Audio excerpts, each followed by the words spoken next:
Hi, this is Walt from Lone Wolf Rolls Royce Bentley Service in Chino, California.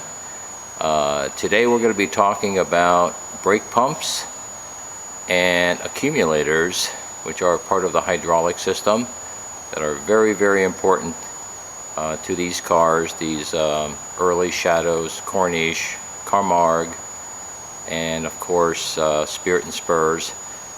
This is a brake fluid car, runs on a special fluid that comes only from Rolls Royce, which is called RR363, and that is definitely what is recommended for these cars.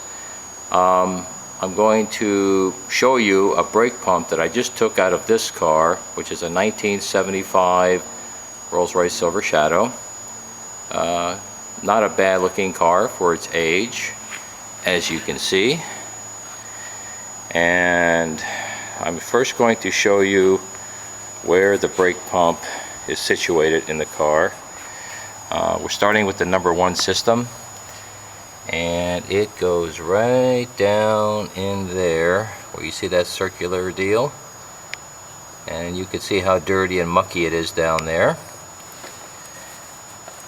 Let me get a light in there, a little bit more lighting. As you can see, it's very, very dirty, and in the center of that circle there's actually a push rod tube that actually connects to the camshaft and in turn works the brake pump. There's actually 2 brake pumps in this car.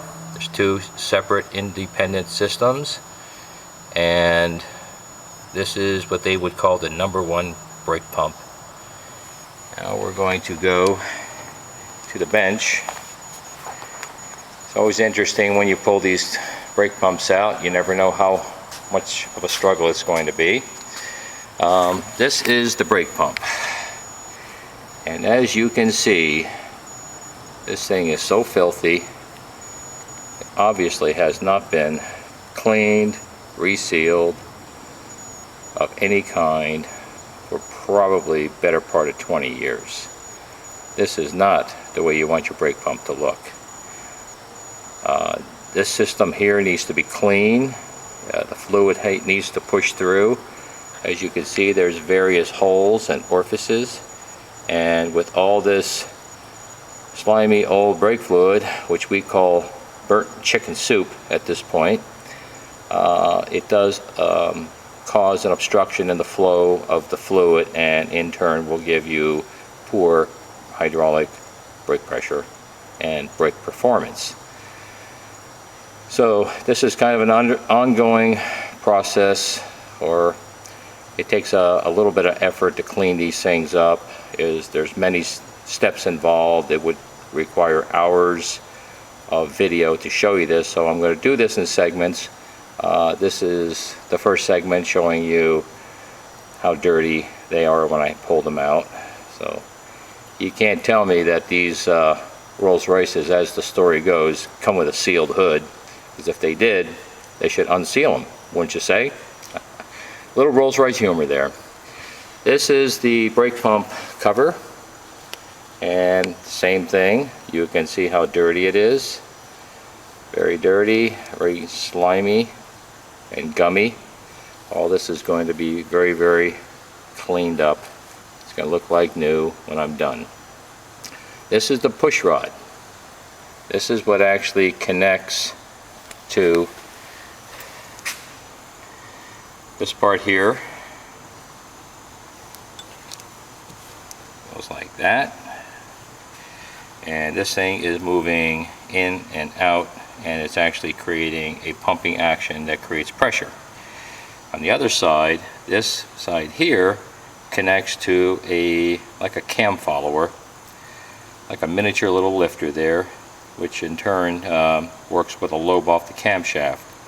Now right where my finger is, and let me get a tool on it, right here, if you can look at it, you can see, I can't focus on it too well, but you can see that there's actually the metal is starting to rust and come apart here.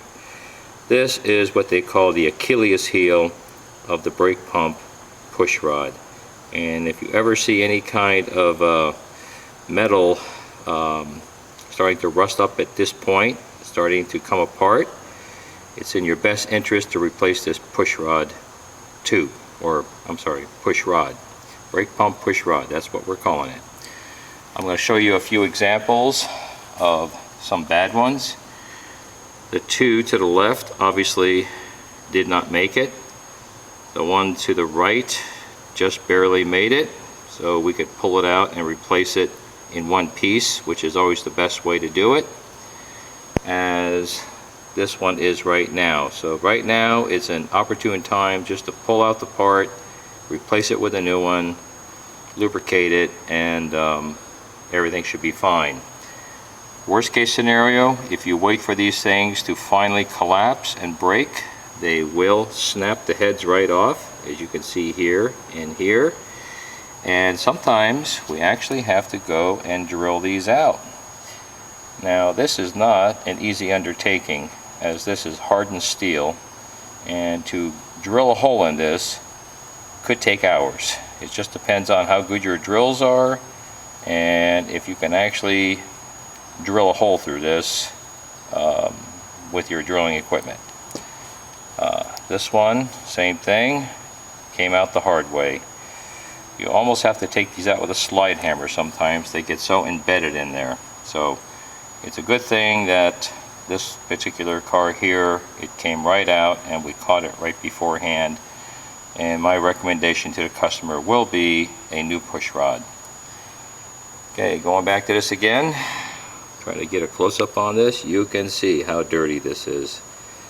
On our next video, I will show you the cleaned up portion. Actually, I'll show you one where it's all in pieces and clean and ready to be assembled, and then I'll show you the final assembly on the third video. To take out this brake pump, it does require a special tool. If you notice here, there's a castle type of deal going on, and as you can see how dirty this is, clean my hands. This is the tool that's required. You can only get it through Rolls Royce, and it's an RH 8428. Last time I checked, this particular tool, not that there's a whole lot to it, it's about $350. And they're not even that strong, they are quite weak. You cannot over tool this thing. As you can see, it's already starting to splay, and we definitely want to be very careful with this tool so we don't damage it.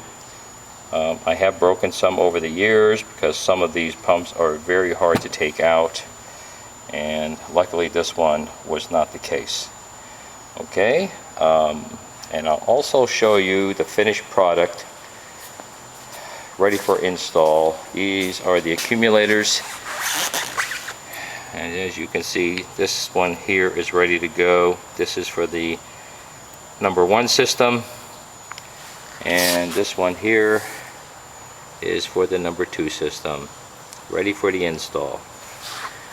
Alright, that's it for now from Lone Wolf out here in Chino, and we will be back, as they say. Thanks for watching.